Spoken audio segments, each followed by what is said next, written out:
Welcome back to another episode of Raise 'Em Up. And as we get started, we have a new face at the table, guest appearance, and he gets to introduce himself. Tell us a little bit about yourself.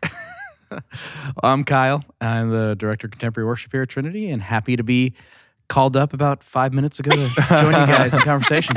There you go. All right. And Raise 'Em Up podcast, Melanie, Jan, you guys are the vets at the table. Explain to Kyle, what is this podcast all about? This is a podcast for anybody who is interested in helping the next generation grow in their spirituality. So this is for parents and non-parents, grandparents, empty nesters, singles. This is for people who are interested in helping out and just getting kids to own their faith and really get to know who Jesus is and how can we facilitate that. Absolutely. Yeah, and how can we keep them growing in their faith and try to kind of stem the tide of people walking away from their faith as they leave high school and go off to college. And I'm going to cry because I have a kid picking her senior classes for next year.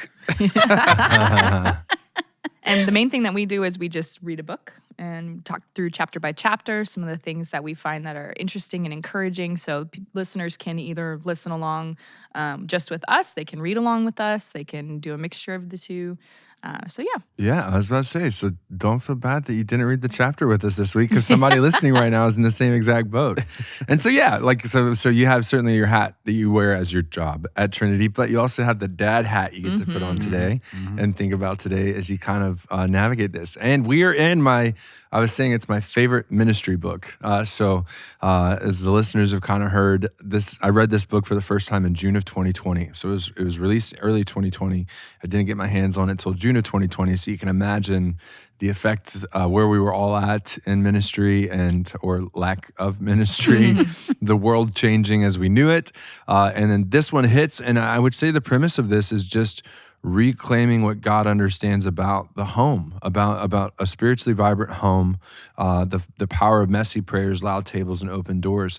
And this chapter, specifically, we've had the introduction, we've had chapter 1, and we are now in chapter 2, called Unpacking How the Bible Sees Our Homes. And this is my favorite chapter of my favorite ministry book. And I have to keep doing that because I'm an English major. So it's not my favorite book, but it's my favorite and most impactful easily on my ministry or my perspective of ministry so far. And this chapter was such a huge piece of it when it just simply asked the question, what does God say about the home or the household, and how does he understand it? I mean, and so I could go forever, but I'm curious, Jan and Melanie, as you kind of dove into this, what is standing out to you from the outset? Like, were you guys as rocked? I was rocked when I first read this chapter. Were you guys as rocked when you read this, and if so, why? I think the thing that struck me the most was the size of the American family versus the household numbers that would typically have existed in biblical times. Yep. Average American family, 2.58. 2.58 so there's only people. half people in a home. Yeah. And the average Israelite household was 50 to 100 people. Right, because we're talking about all these different extended family members and then people connected to the home as well. So this might be guests or long-term visitors. This might be servants in the household. And so you end up having this massive family. And I think it's kind of a Western thing too, that we get really used to a small nuclear family. Exactly. That is very isolated, even from extended relatives and things. And so that one family unit is just these 2.58 people, sometimes 4 people, and that's it. And so to just step back and say, no, the household in God's eyes is much more family and many generations of family. Absolutely. Which is cool because I think that's something that we see more in other parts of the world, but in the United States, it's not as prevalent to have multiple generations in one household. In some cultures, it's not as prevalent. That was impactful for me, just like, wow, the household is not me, my husband, and our 3 kids. It is way bigger than that, and it extends to extended family, but also then to other individuals that we claim as our family. Exactly. No, fantastic summary. And I definitely want to deep dive on some of the stuff that you talked about at some point, particularly the other cultures, because there's definitely the contrast in the East and the West. And for listeners that I remember first getting introduced to that concept, and it was so strange. Basically, like when you think of like the Middle East, right, and you certainly think of Southeast Asia or something like that, you have a very very stark contrast between the cultures of the Middle East, of Asia, of different places like that, versus and even Africa, right, is considered some of the East, yes, and then you have the West, which is more of Europe, America. Or the Americas, because of there's just really difference in how you understand community. And I definitely want to deep dive into that at some point. Jan, your first thoughts on this one? Yeah, no. So I think I didn't quite the world thing, but then I thought about generational things. So when I think about my grandparents and when I was growing up, and every year we had a big Christmas party at my grandmother's where we had all of my cousins and all of my great aunts and my great uncles, and my grandmother sold Avon. So we had some of her Avon customers that came, and Santa came, and that's household, right? Yeah. But since my grandmother's passed away, we don't all get together anymore. Now it's just my little family and my mother-in-law that get together, and we celebrate Christmas one day, and then we get together with my sister and my niece and nephew and her husband one day, and then I go to my pawpaws one day. It's not the same. Right. So even kind of generationally, and I think about how my grandparents lived, and kind of set an example of they had families they traveled with all the time. My mom and my uncle grew up with the neighborhood kind of thing, not Absolutely. just the people that were behind their doors. Right. And now we're isolated. I mean, I go home from work and I close my garage door and I go in and I got stuff to do. I gotta go. You know, you've got kids that are doing this and that, and that's where it is. I think that's a great observation because, like, I can see the same thing happening. So you certainly the biblical understanding of the household was not the same as the American household at any point in time, but there is this generational difference. Because I think of my own grandparents, like when my up until when my grandfather died, we had the annual reunion. So I was like Don in the book. He introduces this chapter by starkly contrasting his experience with his family growing up and his wife Wendy. Yeah. Wendy's experience growing up. So Don's experience was similar to yours and I's, Jan. Like once a year you come together, you have these opportunities to come together. And my mom's side of the family was really good at the family reunion. My dad's side of the family, 4th of July was always the place. But here's the really interesting part, and I wish I could tap into the minds of like my mom's parents, right? And we've lost both of them. Grandma died 2019, Grandpa 2009. But tap into like how in the world did you make it happen when everybody grew up? Because that's what we're facing on my dad's side of the family right now. When we're little kids, you can throw all of us into a room; it doesn't matter, you know. But now we're giants, and so trying to bring the entire extended family onto one piece of property seems so daunting to do these things. But there was that continual kind of relationship. And I've walked with families in funerals when they lose the kind of head of the household or the matriarch or the patriarch, the final one to go. And there's this very real question that I felt in my own family experience of how are we going to connect now? Yeah. Like we don't have this place to come back to sometimes. We don't have this person calling us to connect. Same thing like when my grandma died, and then my grandpa followed shortly after. It was like, we don't have a reason to come here anymore because they were the reason we would all come and we would all get together. Exactly. And it was heartbreaking. And I think that we're starting to see that more and more until people really commit to making it a priority and saying, we're going to do this every summer or whatever, or we're going to rotate people's homes. Or start talking about it. And that's really why Don was so surprised by Wendy. So just to give you the full background, Kyle, and then I'm going to ask your thoughts so far on what's going on. But like Wendy's family gathered the whole extended family together once a month. And we're talking like 50 people. Easily 50 people. But it's a beautiful description of like, you start with the initial, hey, they're all extroverts. Don is an introvert. I identify as an introvert, so I totally resonate with everything Don was saying. But then like by the end of the night, you have someone around a piano and singing songs and all this. And there's this very communal feel. Like it's a beautiful, like it's something that I feel like you read in fiction. It's not something you really see. And you do see it in movies and stuff like that now too, and we'll dive into that. But Kyle, how are you feeling about just so far the conversation we're having? It's kind of hitting home, actually. I definitely feel that whole if you lose the matriarch, patriarch of the family, Yeah. then the family kind of changes. That dynamic really changes. We lost Grandma Phil, who was my dad's mom, and she had 7 kids. So I had 7 aunts and uncles. Wow. So we'd have these huge parties. And we would have parties for everything. We'd be singing, and we'd always sing, Happy Valentine's Day to you. It's like, what is it? Happy St. Patrick's Day? We would just sing and have cake and have fun. Yeah. But then, when she got sick and she had Alzheimer's for a while, Sure. that house kind of became her care facility too. So we Yeah. lost that venue.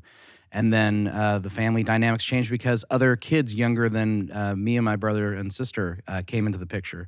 So we were old and gone. Yeah. And then these little kids were their little cousins running around. Mm-hmm. So my parents kind of lost out on that too because they wouldn't necessarily go to all the family stuff because they didn't have the little kids, so they wouldn't do that. So Interesting. The generation gap there is something to think about too. Yeah. Well, and I think what's different probably for Wendy and her family, they're not flying in from 8 states to get Fair. together. And this probably speaks to people here, right? Yeah. I don't have any family. The closest family I have is, I would say 7 to 12 hours away, depending on Baton Rouge, right? So, yeah. But there are other families who can. They get together every weekend because they live close by.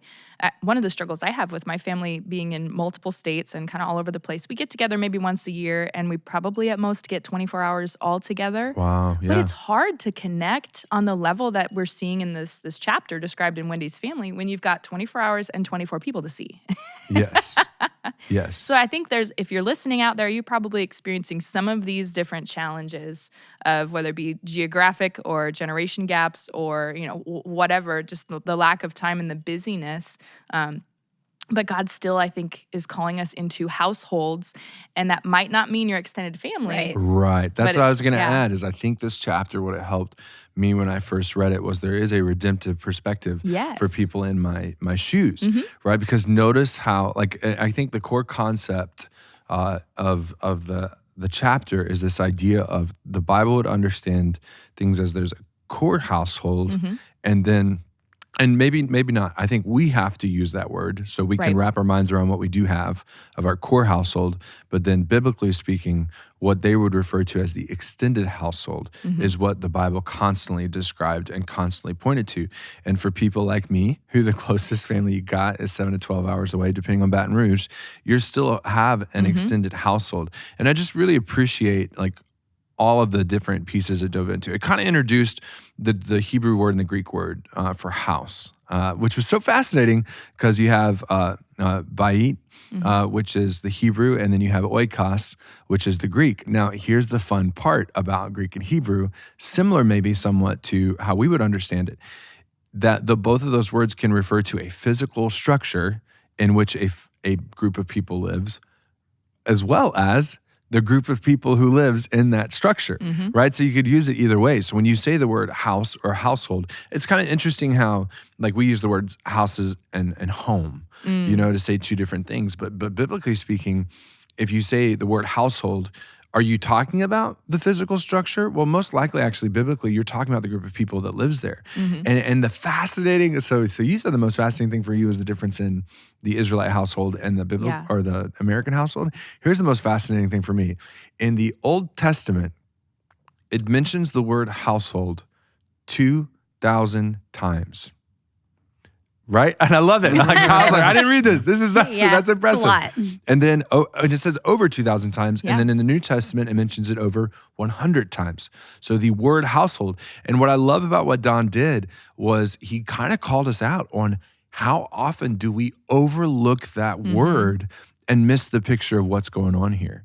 And so a verse that I actually don't remember him bringing it in, but when Joshua says, as for me and my household, we will serve the Lord. We think, Joshua and his wife and his kids, we're going to serve dog, the Lord. That's why we hang it on our, and honestly, that was my grandfather's favorite verse. So it's a very meaningful verse for me. But it actually applies deeply to my grandfather because I look at his extended household. I look at the people that interacted in his life, the families that came from it, and it's absolutely true. Watching, even at my grandmother's funeral, to be able to say, they raised 4 kids that are still in church Like that's pretty incredible. Like to take something like that, but it wasn't just talking about that. It was talking about the cousins, the grandkids, all this stuff, the friends, the family that came into it. And so you're talking about a whole lot of people when Joshua is standing up in front of this crowd and he says something like that. That is a huge thing to be able to say to them. So I think that was my kind of starter, biggest kind of takeaway of seeing these differences between the things. I mean, it talks about Genesis 46. You get a roll call of Jacob's household, and there's 70 people in it. You know, and so this is a really far-reaching thing, and I think probably the best summary that we got was of what is a household from a biblical perspective. It's extended family plus. And Melanie, you already kind of deep dove into that by talking about all the different people. And I think the way to help our listeners understand would be, I want you to think about your household. I want you to think about your family, but I also want to think about your physical structure and ask yourself the question: who do we live life together with? Whether that's you're going over to someone else's house or meeting up or constantly like kids' play dates, things like that, as well as who's coming under your roof. That's your extended household. Yeah. Right. And I'd love to speak to that just because I feel like my husband and I, we moved here after we got married, and his family was close by, so that there was a connection there. My family was not, but we were our own little nuclear family, and we didn't really reach out, and we didn't really invite a whole lot of people under our roof for a long time. And we felt that after a while, you start to really feel that. And once we stepped into kind of a biblical discipleship sort of grow group setting, our family, right, our household grew in the most amazing and powerful ways. Like I can't imagine having the last 5 or 6 years without that new family that we gained through Bible study groups. So if you're listening in and you're going, man, my family is that 2.58 or that 1 or whatever, my household feels very, very limited. There is a great amount of community to be had in your church family. And to be found. Yeah, absolutely. And like we joke with some of the people in our grow groups about how we should all move into the same neighborhood and just have like a little commune because our kids are the same ages and we have deep friendships and, we love spending time with each other. And again, I don't think we would have had that had we not stepped into the church and kind of said, okay, we need community and this is where we're going to look for it. It's interesting you called it a commune because one of the words that Don uses as he's writing this chapter is think of it kind of like a compound. Yeah. So again, it wouldn't necessarily be one house where everybody lives, but like a compound. And it's really funny because I remember my mom recently, in the last 5 years, anytime I use the word recently, I'm thinking the last 5 years. And my mom, apparently when you say recently, anytime in the last 20 years. So, nice. But she had there was a piece of land near Auburn, Alabama, which both my parents went to Auburn. If I would have gone there, I'd have been the 10th person in my family to go there. 2 of my siblings have gone there. All 3 of my siblings have lived there. But there's a piece of land that had like a house, and then there's another house. She wanted to make a hoof compound, nice. Like is what she wanted. Yeah, and like because that's her dream. That's her, and I totally resonate with that. I was kind of like, Mom, I kind of got a job, and I'm in Texas. God's called me over here to Texas. Like, but I see the desire. I've actually said, and my mom goes, I'm going to hold you to this. Like, but I've even wrestled with when parents get elderly, it kind of, because you see the loneliness that comes, the isolation that comes and things like that. So I've been very convicted of, like when that time comes to make the hard choice, have the hard conversations of what would it look like to include parents or grandparents into my life, into my home and my property. Now, I'm not saying in the same house. I'm saying like get a little, like you got your own little space, but just to keep them in the life, because there is that interesting, and now I'm getting like deep over here, I guess, but like at the beginning of life, you need care, and at the end of life, you need care. And there's a level to which it's so hard, and it is so difficult, and it is so draining. But there's a piece of me that also, especially looking into the scriptures, is like, that's okay. Yeah. It's okay for it to be draining. It's okay for it to be a struggle, because there's a deeper appreciation that comes with being able to walk alongside of someone in those moments. Is it fun? No. But there's a deep appreciation I have for it. And again, it's not to shame anybody. Like my grandmother was in assistant living until she was called home or called to rest. And so but there's that appreciation for that compound, that commune kind of idea. And the convicting, I have a couple of quotes that were absolutely starred for this chapter. And one of them was on page 36. The modern American notion of family is more narrow, individualistic, privatistic, and exclusive than the biblical one. Yeah. And it was like, I needed to hear that. Like, especially June 2020. I mean, think about this. Why was this book so impactful to me?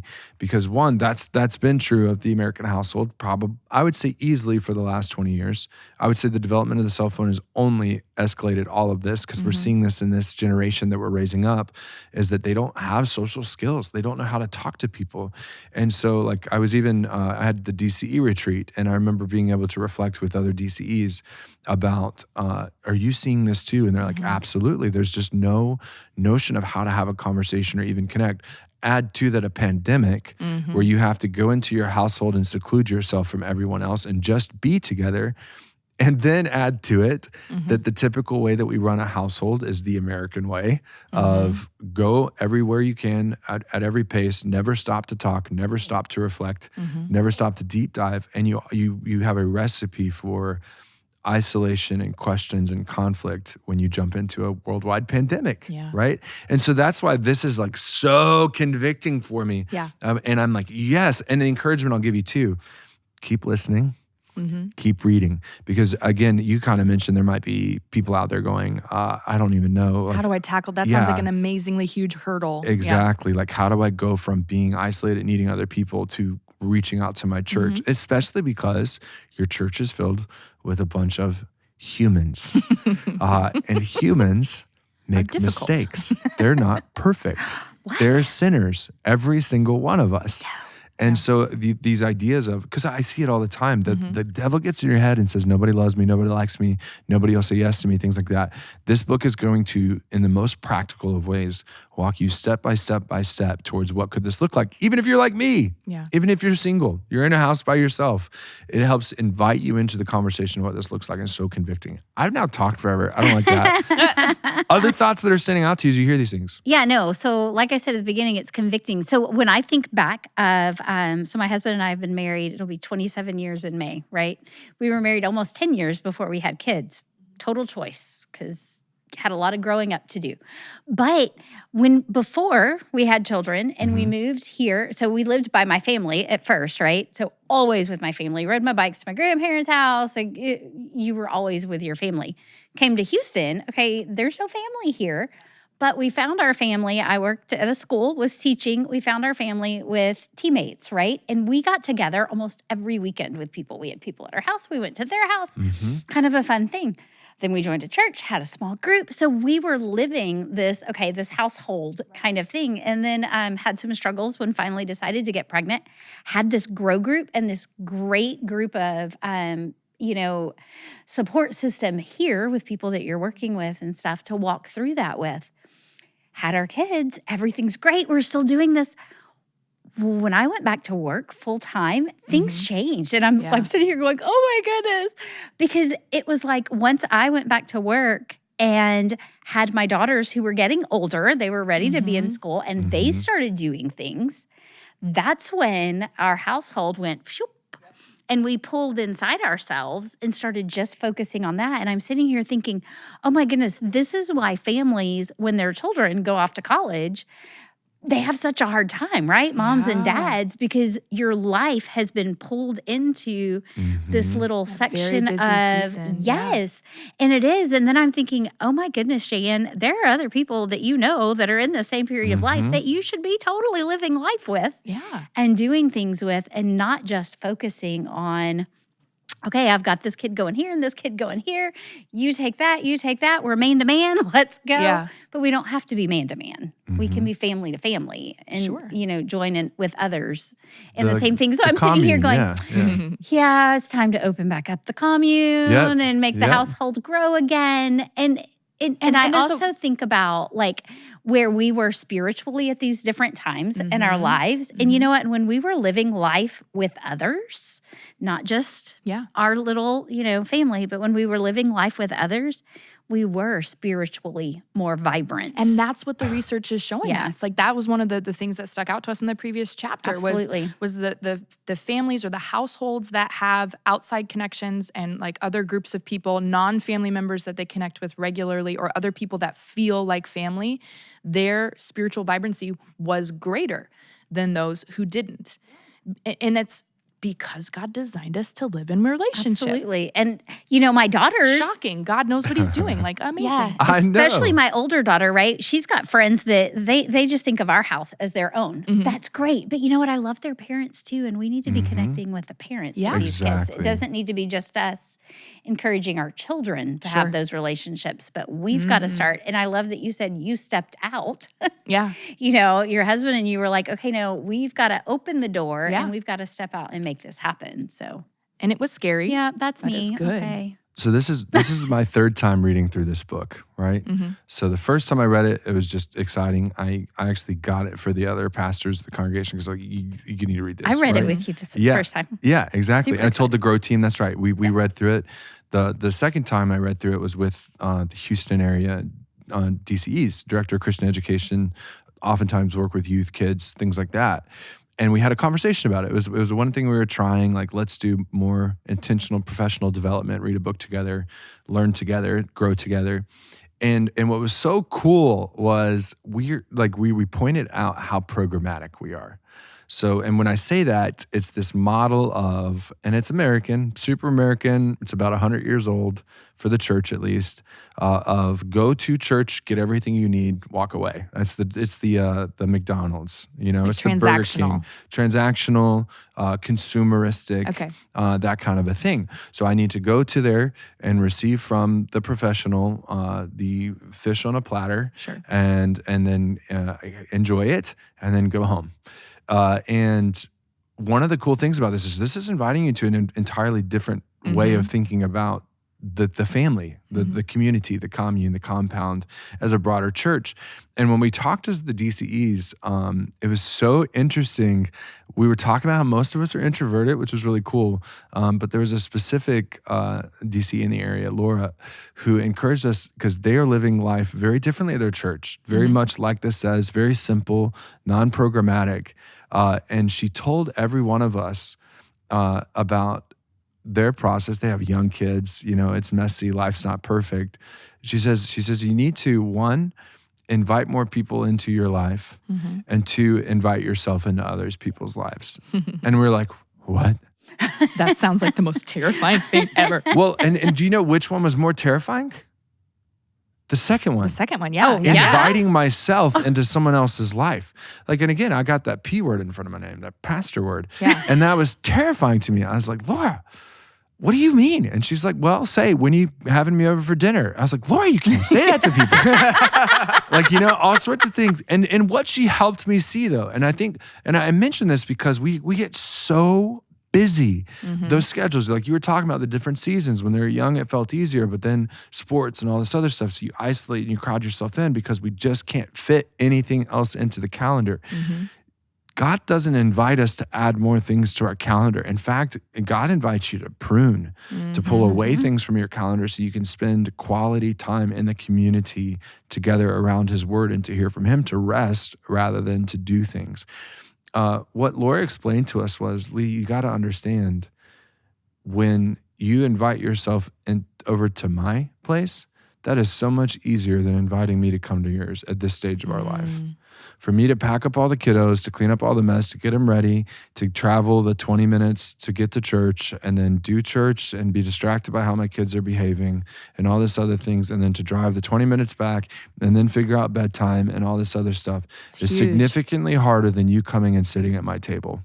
And I was like, oh, wow. Yeah. Still difficult. I haven't done it. I haven't invited myself over. But it was one of those like, okay, what would that look like for us to be a community that got in that habit and understood that and accepted that? And even if it's not the logistical nightmare of moving the kids around, it's important for people to know, hey, I want to spend time with you. Absolutely. Like, when can I spend time with you? When can I just come and hang and be part of your life? That opening that door, or just setting that I don't want to say expectation because that makes it sound like pressure. That's not what I mean. But like, hey, I look forward to a time when we can connect. And then just putting that on somebody's radar, because you're more likely going to invite somebody who has told you it's a priority of theirs to spend time with you. Otherwise, we assume like, oh, they're busy. They're just like me. They don't, it's not a priority for them. So, no big deal. We don't even think about what other people want until they tell us. Mm-hmm. Well, we're so self-centric, right? Yeah. We're all right here. And again, I keep thinking about my grandparents because I just, my grandmother loved life and she lived life. And my grandfather did too. And they would just walk over to their friend's house and knock on the door. Hey, you making a drink tonight? Like they weren't invited over. And they would just knock on the door. And same thing for them. And like I said, when we lived in town, we'd ride our bikes over. What are y'all doing? And then we'd go to the friend's house with them and get a drink. I mean, it was like this, like, who does that now? Who does I don't that know. now? So just to call it the culture, I like sharing this story. So some people may have already heard that. That's fine. But there was a defining moment for me. I was in my first couple years of seminary. I had gone back to college to visit some of my buddies, right? Because you're connected. Like I really do feel like the people I'm closest with are the people that I've gone to school with at whatever step along the way, because you spend so much time together. Or camp. Camp was one of those. Every summer was like 3 years of knowing somebody. You're only there for 2 months, but you get that kind of knowledge, right? Well, I'm back and I go up to the house. I was in a fraternity, so I go up to visit my friends, and they're all sitting around. Like it's a lot of people. Like it's friends and things like that, and they're watching the movie Close Encounters of the Third Kind. Right now, confession: at this point in my life, I'd never seen this movie. Right? I mean, have you seen these? Yeah, I know.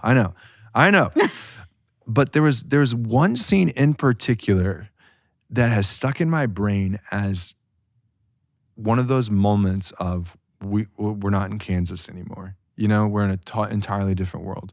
And that was the scene of this movie where, again, this is Close Encounters of the Third Kind. It's about a man that makes contact with aliens, so it's from the 80s. Okay. And that was like 70s or 80s is my guess. And so, but it's a decent movie. It's a good movie. Well, at some point, this man has a vision of the mountain where the aliens are going to make contact with him. And he starts going crazy, building a pretty significantly sized model of this mountain in his kitchen, okay? So he goes outside, he's pouring dirt into the kitchen windows, he goes to the neighbor's house, grabs the chicken wire because he needs it for structure, like significant art project, like he has to see it, and so he builds it. Now, meanwhile, his family, his kids, his wife, they're freaking out. Dad, what are you doing? They're crying, all this other stuff, to the point so much so that eventually the wife goes and gets into the car, puts the kids into the car, and starts backing out. Now, the dad follows him, goes and is like, no. She's going to go to her mother's house and things like that. And she ends up driving all the way down the street, right? Leaving. Here's the thing that got me. Throughout this whole process, everything I just described, the entire neighborhood is out on the streets. Everybody's watching what's going on, what's happening. Like they're kind of things like that. But then by the end, when the car is driving down, everyone is standing at the edge of their driveways watching her drive away. And I said to myself in that moment, as a pretty young guy, fresh out of college, that would never happen today. Yeah. The most you would get from any neighborhood is someone peeking out of the window and kind of asking what's going on, because they're going to have their music on, they're going to have their television louder, they're going to ignore what's happening next door. The most they'll get a peek. Our community is radically different than that was only 30, 40 years ago. And I can say only 30, 40 years ago because I'm only 33. So, yeah. Yeah. I mean, does that strike anybody else of just how different, how individualistic, how close? Kyle? No, that's funny. I was just thinking about that. We live in a neighborhood where it's a lot of original owners for the houses built in like the late 70s, early 80s. Sure. And then there's new families like us that moved in. So we see the original owners out there checking it out, on their thing. But the new owners, new people. Never see them. I haven't seen the people across the street. I couldn't tell you what kind of family they have or Same who lives boat. there, Yeah. So that's very interesting. Mm-hmm. But it goes back to that, because I think about my grandparents, their neighborhood's exactly the same way, right? My grandfather still lives in the house that they bought like 70 years ago. Still same house. And my grandmother would do a neighborhood like get together, potluck kind of thing every year. And the first year she did it, there were tons of people there. Yeah. Then some people moved out, some people passed away. I mean, my grandfather's 96, so he's not spring chicken kind of guy. And every year it got smaller and smaller. So there were like 3 people that came to this little neighborhood gathering because the neighborhood had changed so much and the people had changed so much. Whereas before it was that she knew everybody's name, you knew everybody's kids and those kinds of things. And everybody would have been out. What's going on the road? What are they doing? What are the Ferrises doing? Something's happening kind of thing. And that's not the way it is today. Now And I think there's a lot of cultural reasons why that has occurred. I mean, you go from having like a party line telephone where you share a telephone with all your neighbors to now you're not even in your house to look out the window to see what's going on in the neighborhood because you're doing 20 other things. So these are the hurdles that we're up against to reach out and to make a community happen. But there are 3 things that we haven't talked about yet in the chapter that, like, how does God see these households? The 3 themes. The 3 themes in the chapter. And so I kind of want to dig into that because, like, we can see so much of what God's heart is toward the household. And that's not to say that, like, we're doing it wrong or that, like, how terrible our culture has gotten or how insurmountable all these challenges are. But it's just so refreshing to recognize, like, whether you have that close extended family, whether you're solo, flying solo right now, whether you feel super isolated or really connected, like, God sees your household in a particular way. And there's some important things that we want to shed light on about how God sees those households. And that's why I love that Dawn introduces it this way. Because especially for me, I always say, like, what does it mean to be a Lutheran, right? I always say it's just a decent way to be a Christian. But in particular, theologically, the perspective is the word matters so much. Like, look at Scripture. I'm so convicted when Scripture tells me something. And that's what Dawn does to start us out. And the first theme is exactly what you said. God sees the household. Yeah. He sees it. He knows it. He sees it. They have great, go to page 44, passages about how we misunderstand when we read, because we just skip over that word thinking it's mom, dad, and the family. So it quotes like Exodus 1, it quotes 2 Samuel 6, Numbers 18 as just showing how much God sees the household. I mean, do any of those stand out for you as you're looking at it? Yeah, they talked about Jacob's 11 sons heading to Egypt to meet up with the other son, Joseph, and how there's 70 people with this group of 11 sons. And you think it's like, oh man, they had a lot of kids. No, not necessarily. Right. There were it's these the household. Sons and their wives and their kids, but then there's also employees and servants and guests who are, being taken care of in these households that then travel and move with this whole group. Who are your employees? Who are the people that you regularly see that you do work life with? They're a part of your household. They can be a part of your household and they can get included. So for me, it was just like God sees households. All right, when he looks at my life, who are the people I regularly connect with? Do they feel like family? They don't necessarily have to feel like family right now. But who's already in my household that God sees when he looks at my life? Who's already connected? So my husband and I made the decision a few years ago to pursue fostering and adoption. Yeah. And it wasn't because of infertility. I think a lot of people assume that, you're adopting, it must not be able to have kids. No, we had talked about it, and we considered, what does it look like for us to be parents? But we really felt moved and called to pursue fostering and adoption. And one of the things that we saw was like right across the street from our neighborhood. When we first started thinking, what does God have in mind? Right across the street from our neighborhood, we had been passing this building every single day on the way to work. And my husband decided to Google fostering and adoption, ideas in our neighborhood. And we recognized that this building we've been passing every single day for however many years we'd been living in that house was a Christian fostering and adoption agency. There you go. And then from then on, it was just like when you stop to consider, God, who might you be wanting to be putting in my household? Like who is already within the vicinity of my world? It's amazing how God shows up and he speaks. And he says, this person, this group, this pursuit. God shows up when you say, God, tell me, God, tell me what you want me to do with my life. And he does. He shows up in incredible ways. Exactly. And he facilitated that whole process. And now we've got 2 adopted kiddos and a surprise baby also. So it's just like, But again, don't be afraid to ask the question, God, who do you see in my household? Even before I see them.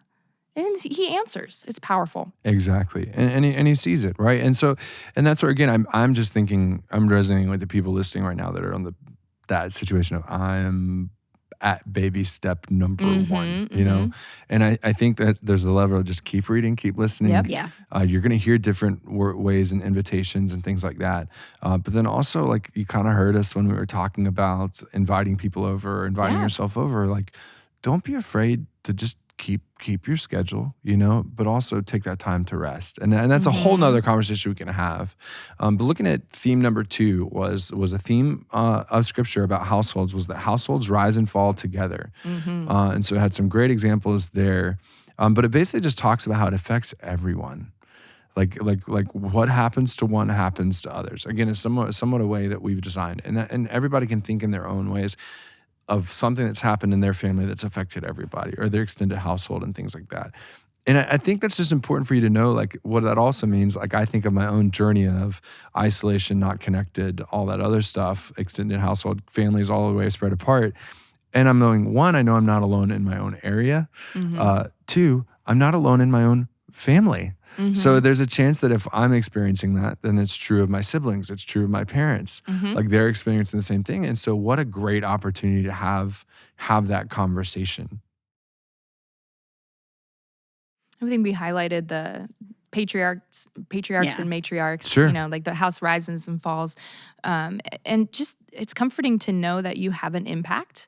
It may not be that everybody in your family gets together once a month or even once a year, but you can have an impact when you prioritize your community, when you prioritize the people around you.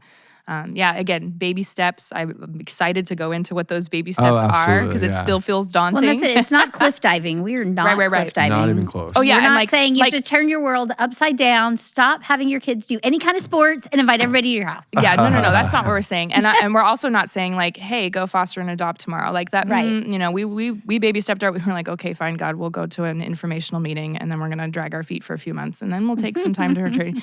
Like, we were not sure. We took lots of baby steps. So yeah, we're not asking for drop everything and change your entire life. But know that when you prioritize things that matter to God, He is there to support you. And he wants that for you. And so he's going to see your needs, provide for you, and he's going to put the things in front of you that you are asking for if they're aligning with his heart. And I had a great conversation with a church where it kind of reinforces this recently of just, to me, it's the marriage of science and religion a little bit, like how your body was designed, the emotions that you feel, the chemicals that it releases, all of this other stuff. When it honors the way God designed it, it's beautiful, it's wonderful. Like, and there's a reason why, like your own biology can answer why you feel certain things, like why you feel lonely, why you feel isolated, because God designed you to be in community and things like that. And when you're able to do that, it's really, really cool. As I look at the second theme, though, too, I forgot, like I was looking at my notes, I was like, oh yeah, page 5051 is this chart about this observation that households share a faith. And what that means is, it also, if a household doesn't have faith, the whole household probably doesn't have faith. So there's this kind of picture, and it was just a really impactful like visual for us of like the majority of practicing Christians inherited their faith from someone in their household of origin. So 59% said someone passed down their faith to me. 23% said I'm a Christian despite the sort of family I saw in my household growing up. 15% no, my Christianity as an adult is not because of a person in my childhood household. So 15% was because of an outside source. 11% said yes, someone explored the same faith that I did, and 2% said something else. And then it talked about the impact. And so it was really interesting. Within a household, who's impactful? Number 1? Mama.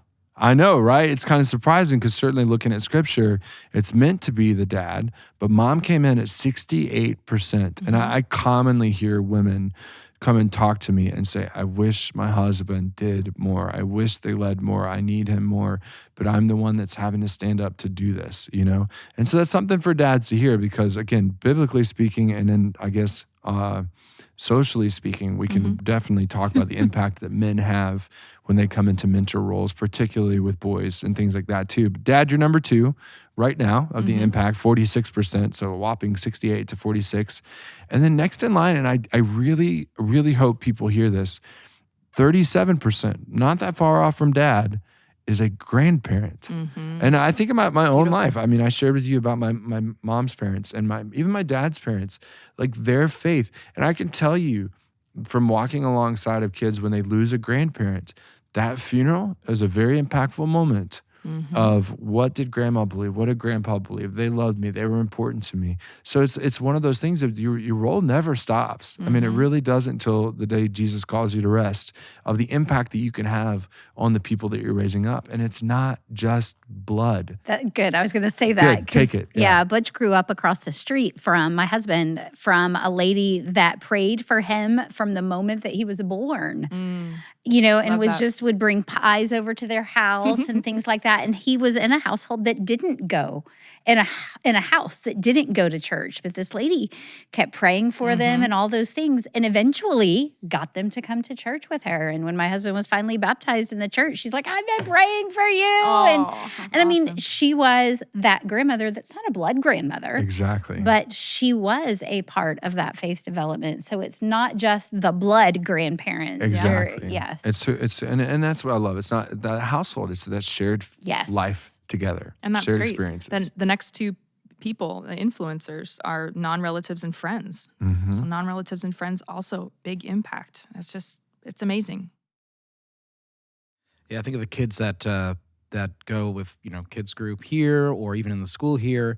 They come home with their parents, and if it's not necessarily a home that goes to church a lot or at all, and they go, why aren't I baptized? Yeah. Hey, why don't we pray before stuff? And I've heard so many times of parents being like, shoot, okay, let's go to church. Yep. And then, and then before you know it, dad's an elder, mom's exactly with everything. So that's a way to do So it cool. too. Those people working in those kids' lives, so those kids can work in their parents' lives too. Exactly. I was just told that there's a DC retreat, and somebody I shared. I have a dual role, so to speak. I call it a very part-time job with the recruitment department at Concordia Seminary of raising up the next generation of church workers. And long-time DCE in Texas District, Paul Krentz, he was telling me about how the former district president, whenever he would visit congregations, he would always find at least one young person and walk over and say something along the lines of, "Have you ever considered full-time work in the church?" Like every single time. Like, and to have the district president come and talk to you and ask that question, you're going to take it really seriously. But I mean, I think it goes to anybody, right? Anybody at all, just the willingness to talk to a kid, like to share faith or to pray for a kid. Like that's impactful, because especially our kids these days are growing up super isolated. Devil's got them isolated, telling them so many lies and things like that. And I think it's just really cool for us to hold on to that. Like you have an impact if you're willing to just say the words, Theme number 3 was an interesting one for us. God works through households. And I think the most convicting part through there was it mentioned so often in Scripture, when we read, we think of individuals. So and he started off Noah, Abraham, Ruth, David. And then he deep dove in on Noah. And he deep dove in on Abraham and said, do you get that the whole household was involved here? And a quote about Noah particularly, the household was the center of God's act to save humanity. Noah and his household was on board the ark, Yeah. It was like, wow, and you keep doing that. Then he went Abraham, like Abraham's journey, Abraham's sacrifice, picking up and moving was not a single dude. It was his house had to go. I wrote down in my notes that Netflix show Lost in Space kind of takes this theme home, because you have the whole family has to commit. Right. The whole household has to commit to this journey through space. It's just so fascinating to me, like how important that was. And then he deep dives a little bit into the book of Acts and over again about how households are saved. Not individuals, but households. Just the impact of how God can use and work through a household, similar to what you were saying, Kyle, with the school and the kids, or just ministry and kids, and them asking questions and bringing the whole household through a 7th grader. I have seen that multiple times. Oh, yeah. So I cool. always say, of course, I work in kids ministry, but I'm like, if we can get the kids And granted, we're talking about on campus, right? But for those families that don't have church homes, if I can get the kids into my ministry and excited about ministry and the things that we're doing, and then they immediately become disciples who are sharing Jesus at home. And then they're like, Mom, you got to come too. Oh, yeah. And so then mom and dad are coming and the, older siblings are coming. Yep. So, and I pushed the envelope a little bit, right? So again, because of that programmatic in this thing. Right. Now imagine the kids that we do have, the families that we do have here, read this book, listen to this podcast, hear those baby steps, take those baby steps, and all of a sudden they're the extended households that those families are coming over to their house,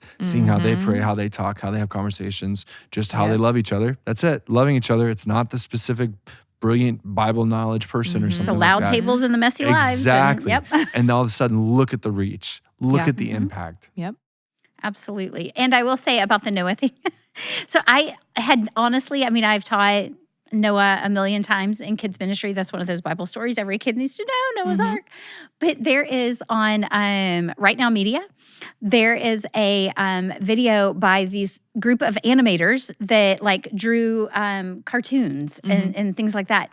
But it really highlights how his sons and their wives were a part of all that was going on. And I was doing a Bible study on Wednesday night with my 5th and 6th graders, and they were like, oh my goodness, people made fun of them too. They did. And they had faith too. And they worked for 100 years to build the ark. They were building the ark too. That's absolutely. So but it was one of those conversations, and all the times I've taught Noah that we'd never talked about. How it wasn't just Noah building the ark. Or David was a father. Whoa. What? Abraham had kids. How do you convince your kids? Once you get to Jacob, and then Jacob having 12 sons. Can you wrap your brain, or anybody here have 12 sons? Wrap your brain around that. And then they're all going to lead a nation of people because by golly, that nation's your family, right? It's just the nature of having 12 kids. You're your own little nation in a sense. And then you're going to bring people along with you too. Oh, yeah. And just to pause on Jacob's family, they were so dysfunctional. Oh, yeah, there's no doubt. Every single son had some kind of messed up story, and God still claimed their household, their kids, grandkids, and so on, and still worked through them and still gave them incredible roles in the nation of Israel. Just think about it. Imagine you had 12 kids and they threw one of them into prison in another country. Wished him dead. Sold them. And then told dad he was dead. Then lied to dad for however 13 years or something crazy like that. Just insane. Again, each of those sons messed up big time. You go through their stories, you're like, what? Yep. And God still claimed their household, redeemed it, and then used it to bring forth the Savior several generations later. So cool. It's just it's so helpful. My dysfunctional house and my past sins and the stupid things I've done. God is not going to dismiss my whole household because of my faults. And God can still use us, right? In the midst of all our messy, ugly, crazy, loud, crazy lives, God's still there, and we just have to look, right? Like you said, we need to be looking and listening to him and spending time with him so that we can see what does he want going on with my household. And that's a good place to be, right? So one of the things I hope listeners are taking away right now is you're not, you're similar to me, right? You're not an individual. I'm single, right? You're not an individual in and of yourself. You're in a family. You're in a household that God has placed you in. You are connected to a lot more people than the devil wants you to believe. And this invitation is for you to embrace that. And the question that was so impactful that I kind of want to leave us with is page 55. Don kind of challenges us to think, how does God want to use my household for his purposes in this world? So that household that God has placed you in, those connections, those people, and again, maybe it's because there's a process that he wants to grow it, and that's what this continued listening is going to help you do. This continued reading is going to help you do. How is God going to use that for his purposes and his glory? What's his purposes, Pastor Lee? Great question. Glad you asked. To love him, right, with all your heart, with all your soul and your mind, and to love your neighbor as yourself. How can God use your household to do that, to honor him and love him with everything that you do, and to love your neighbor as yourself, and to invite them along for the journey, right? So that's why this chapter is a favorite, because it's so impactful, and it has transformed the way I understand my own life, how I understand where God has placed me in my life, but also the task in front of me to share everything that we got to talk about. Yeah. I think about a couple of different people that I've seen embrace this. What does God want from my household? And there's a family who has kind of done sort of the commune thing. Yeah. They're out in Waco, and they Don't say Waco. No. Different than that commune. Don't say commune or compound in Waco. Sorry, you're right. That's a major faux pas Different from one. a non-native, non-Texan. Sorry. I'm not a Texan. No, I know. You're right. I just love crime shows. No. Because there was a show on Netflix. Yeah, I was about to say. Yikes. No, but they have embraced living in their community and doing life together, like kind of in their apartment complex. Nice. And so their apartment complex has become their extended family. And they have made an effort to have like regular community barbecue kind of stuff and do VBS with all the kids. And so like that's an example that I see. I think about a particular family in our church who, started working with food pantry, and how God blessed that and just blew it up and turned it into this amazing, amazing ministry, because they, like we've got people who are willing to do some help and start opening doors and say, how can we love the people that are right here in front of us? And yeah, when we talked about fostering and adoption, it was God, we see this need and we want to serve you, and we know we need a whole lot of help. And so then God raises up people to help us with parenting classes and people to babysit and all this stuff. So there are lots of things that you could do, and it's going to look different for your family, your unit, your household. But God will open doors. And whether it looks really big on the outside, whether it looks really small on the outside. There's a lady who, like her kids graduated from high school, and all of a sudden she sees a need for an after-school program in an inner-city school. Kids didn't even go there. And she starts going, and it blows up. And it's a huge thing. And she's impacting hundreds of youth because she is saying, God, who's in my household, and how can I love them? And then God opens the doors. He's going to do it. Mm-hmm. That's awesome. Jan, takeaways for you, and then I'll get to our newbie. As I'm reading again this book, I'm just thinking, oh my goodness, okay, it's time for my household to expand and move outside of my little, I have 4 in my house and 6 animals. So it's more than just that, right? And so now I'm ready to go out and expand that household and ask God to show me what it is He wants for my household to do. What does He want it to look like? That's awesome. Yeah, that's where I am. All right, Kyle, what are you taking away as you completely blind flying into this podcast? Kyle. It's like kind of funny that you guys called me for this one to step in, because we're totally in that season right now with my family of, our youngest is going to turn 1 next month. We got the 3-year-old. We don't do much. I come home and we have our, walls up. Even though we have siblings, or Carlisle has her brother and his family that's like 10 minutes away. Huh. It was not a fight, but I was so tired, and I get home last night and Carlisle's like, hey, we got to go over it's Ryland's birthday. I was like, we do. I'm so tired, but we totally do. We got to go have cake. And because Ryland and Hazel are the same age, so we have we had that fun time, and it was so hard to get them over there, and it was so hard to get them to leave. And by the time everybody was asleep at 10, it was like, I am tired, but man, did they have fun. And we got to see our community and our family. So we're really in a season of trying to break open those walls while still trying to maintain sanity and sleep. So it totally speaks to me. I will be checking out that book. Definitely want to read that for sure. That's awesome. Yeah. And that's the thing is like why we want to be able to have this conversation, because especially as you guys each get to share your stories, as I get to share pieces of mine too, I hope people are recognizing that you're not alone in any of this, things are going to be okay, you know, and again, we're not talking about radical transformation, all this other stuff. Though it's possible. God invites you, God invites you to take baby steps, and this one again, that's what's going to be so practical. We're going to get into that a little bit before we get into the big three, right? Before we get into Power of Messy Prayers, Loud Tables, and Open Doors, we got one more chapter to preface us, and he's going to pull back the curtain of spiritually vibrant households. So jumping inside of one of those, getting a little bit of deeper dive than chapter 1 did, now that we have that biblical basis. So that's really exciting for us. As you guys have questions or want to interact with some of the topics, definitely find us on Facebook, Raise 'Em Up Podcast, and we'd certainly love to interact with you there.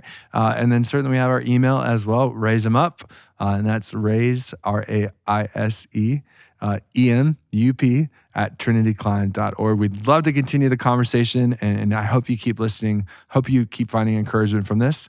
We'll see you next time.